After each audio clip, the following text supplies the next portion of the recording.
Hey guys, and welcome back to Deku Tarot and to your weekly tarot and astrology for May 11th through the 17th of 2020. We've got a lot going on in terms of astrology this week, so let's get right into it here. We have Venus, Jupiter, and Saturn all retrograding this week here. So this is going to urge us really to rethink our priorities, our strategies, our relationships, and our desires. Mercury also moves into Gemini, so it's going to bring up our communication, our interest in communication, and our ability to really have a lot of conversations. And we're going to be in the mood to just talk, say what's on our mind, say how we're feeling. We also have Mars moving into Pisces, and we're going to be fighting from a place of really deep beliefs and spirituality there. Venus, so let's get back into those retrogrades. Venus goes retrograde in Gemini starting this week, and it retrogrades for about 6 weeks every year and a half, 2 years. So this could bring up a lot of hearing from and reigniting old relationships with past lovers, old flames, people that, we haven't heard from in a while, and suddenly we're interested in again, and we want to hear from it. We want to see how they're doing. This is an extremely karmic time, and we're going to be dealing with a lot of unaddressed issues within a relationship. The Gemini energy really helps us to focus in on what's previously been said, especially if you're in relationships or you're dealing with somebody from the past, somebody that's coming back in. This Jupiter retrograde here in Capricorn has you looking back really on your beliefs that inform really your view of the world there, and it's going to retrograde until September 13th. We have Saturn starting its retrograde as well in Aquarius, and it will move later on into Capricorn and retrograde until September 29th. So this is going to bring up a lot of our limitations, our restrictions, our anxiety, our fear in relation to really our responsibilities. Maybe are going to be very tested, and we're going to be forced to learn more responsibility and how to step up to the plate on things, where we have needed to. It could be very hard but valuable lessons here, and offers us to really change and offers us to really recognize and admit the problem and work on it. So that's the astrology right now. We're going to get into the tarot, okay? Alrighty, Gemini Sun, Moon, Rising, and Venus. We're using the Game of Thrones tarot to look at May 11th through 17th for you guys. I have to say, there is quite the theme that is running through all of the readings. I'm excited to kind of show you, and if you have seen the other weeklies, I'm sure you're going to notice that there's a card that just does not stop showing up. So let's see here, a couple of them actually. And you've got a lot of movement into your sign this week with Mercury going into your sign, Venus retrograding in your sign. It's a lot of Gemini stuff going on, a lot of communication, a lot of saying what needs to be said. Let's just say that. Let's see.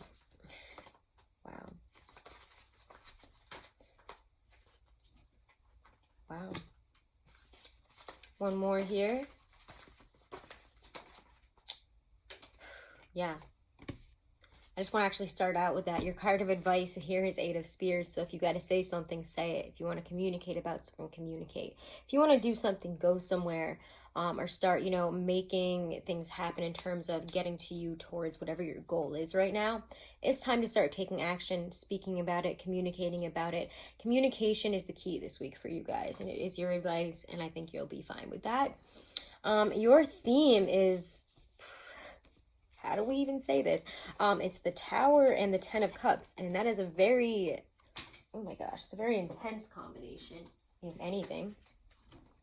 The Tower does usually come in as kind of a lightning bolt moment of something in your life, something being knocked down. It's kind of the moment where, bam, everything changes here.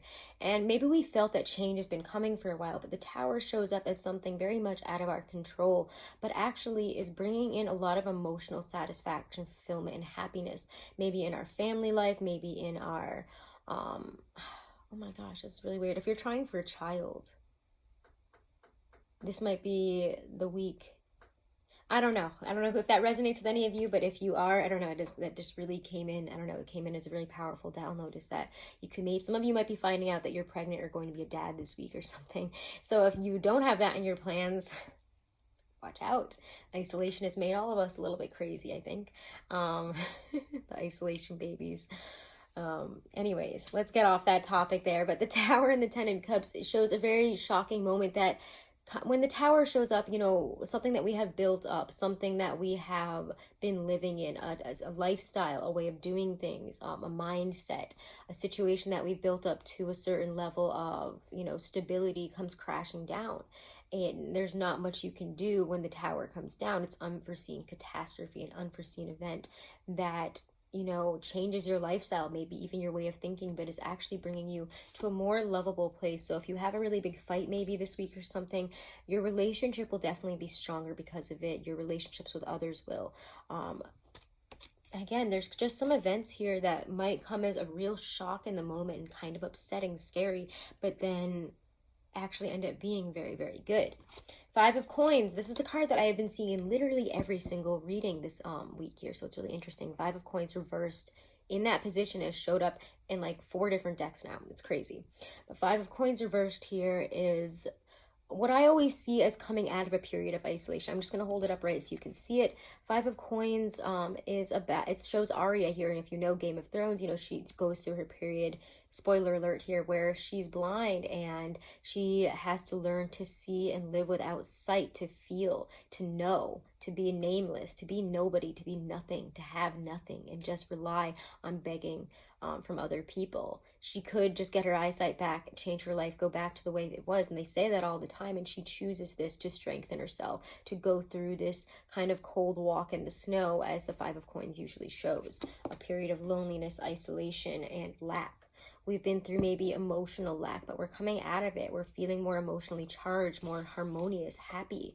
Maybe, especially if it's been a work situation that's really been keeping you at bay and making you feel really uneasy, it feels like we're getting to a point of prosperity and happiness there.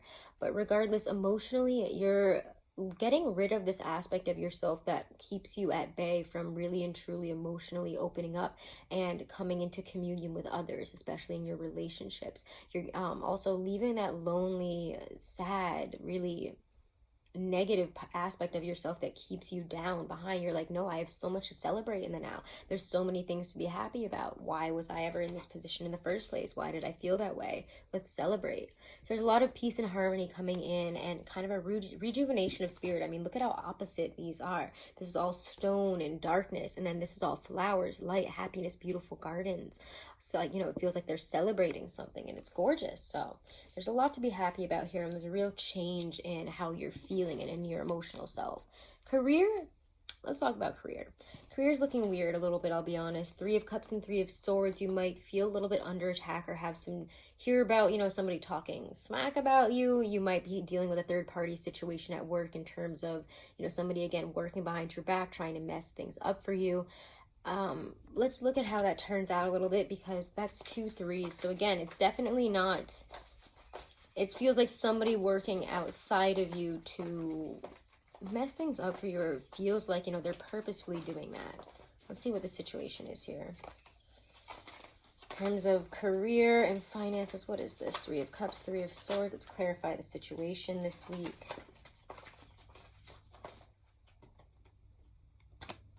Yeah, we're not going to be too happy with a situation. I do feel that you guys might think the worst of it. Maybe, you know, there's been a decision, somebody else got a position and you didn't. I don't know, but whatever it is, there's third-party stuff here of somebody maybe taking your spot in something, getting that raise that you wanted, getting that position, or that, you know, job offer that you wanted, and you're going to feel very attacked. Like, how did this person do this? How do they get away with that?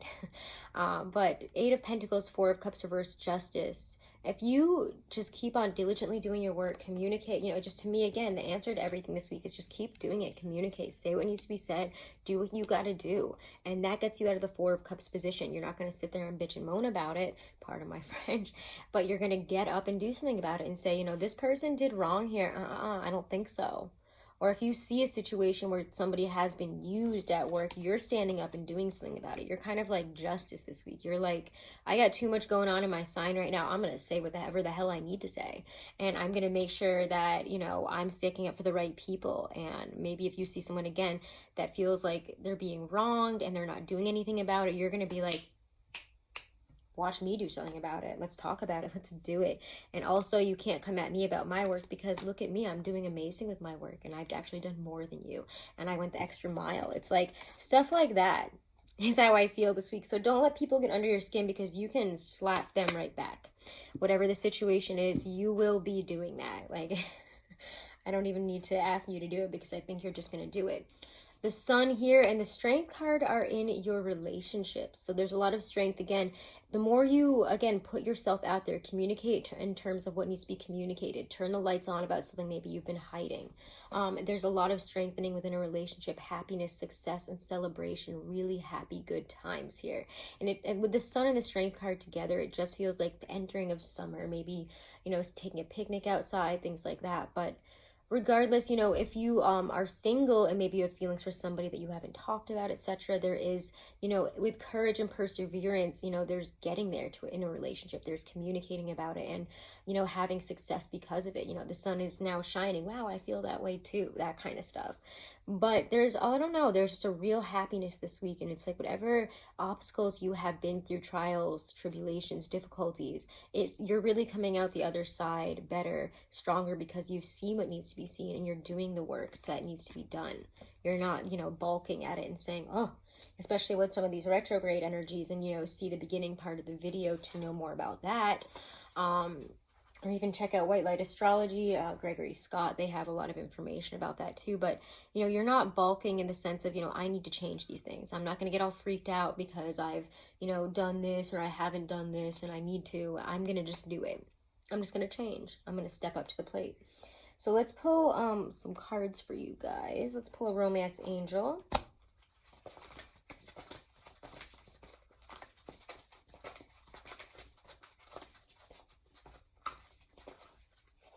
Ooh. Chemistry, yeah. There's a strong magnetic attraction here. So for some of you guys, you're experiencing a lot of chemistry with somebody, and there's a strengthening of it, happiness. Like, wow, we're really connecting and we're really seeing each other. And I feel like I'm just like speaking in a way that I wasn't before. And I don't know, I have so much more confidence and strength and conviction, and I don't care what people think of me. And I feel like I'm very lovable and wonderful. If you had issues with self-esteem, it feels like they kind of just melt away this week. And honeymoon, like I said, there's if you're in a relationship, a marriage, or anything like that, there is so much love this week to be had. Enjoy the bliss of holiday time together. Remember when I said like taking a picnic or something? There's just so much enjoyment to be had that strengthens the relationship. A lot of love. Any, again, issues with the Tower or maybe that this is more about what happened during that Scorpio full moon, and now we're just kind of in this blissful honeymoon energy about it. You might have had to have a big fight, have a really big talk about something, have something kind of blow up in your face about it, but on the other side, it's just beautiful. It's even stronger and more wonderful than it was before. Oof. Beautiful stuff here for relationship. If you're dealing with a Leo. All right, let's see here. From the Lynn V. Andrews Power Deck, some guidance and advice for Geminis this week. Ooh, commitment. Yeah, there's a lot of feelings to that, right? This week with the Four of Wands, the Justice card, the Sun, the Strength. You're committing to things this week, whether it's, your convictions and, your viewpoints, justice to yourself or justice for somebody else. You're committing to that. In terms of love, you're feeling quite loving and committed as well, committing to maybe a new path in life. For some of you, being a parent, maybe. You need commitment to focus on your target, take aim, pull back the bow, and then shoot your arrow. Knowing you will hit the bullseye with every shot. To hit the bullseye requires total commitment of your spiritual and physical being. You need only the commitment to walk down the path through the gateway into your true destiny. It is a process of gathering. You gather your emotions, your mental strength, and your abilities as you would gather sheep. It can be a long process, but your commitment gives you endurance. It is the next step after defining your active power. Materialize your dreams and begin to live them. Build that magnificent dream lodge within you with total commitment. So this is really beautiful, guys. Beautiful messages this week. I hope you enjoyed it, my lovely Geminis. Do be sure to subscribe. Do be sure to leave me a like, a comment, guys. I love hearing from you, and I really appreciate all of your support. If you do want to book a private reading, guys, I am still doing 20% off of all of my readings right now, so take advantage of that, and all the information on booking is in the description box below this video. Also, guys, if you were interested in getting, an astrology analysis, a compatibility analysis, numerology analysis, Truly Divine is a really incredible site that offers all of these things, and they're more in depth than any other astrology chart analysis that I've gotten, any other birth chart thing I've gotten, compatibility, numerology. Like, they blew them all out of the water. I cannot tell you how impressed I was. It was like 17 pages of information that was so on point. It was crazy. So do check them out, guys. You can use my code Deku30 as many times as you like, and give it to as many people as you like, and always get 30% off of your orders through them. So check that out, guys, and have a wonderful and blessed week. Namaste.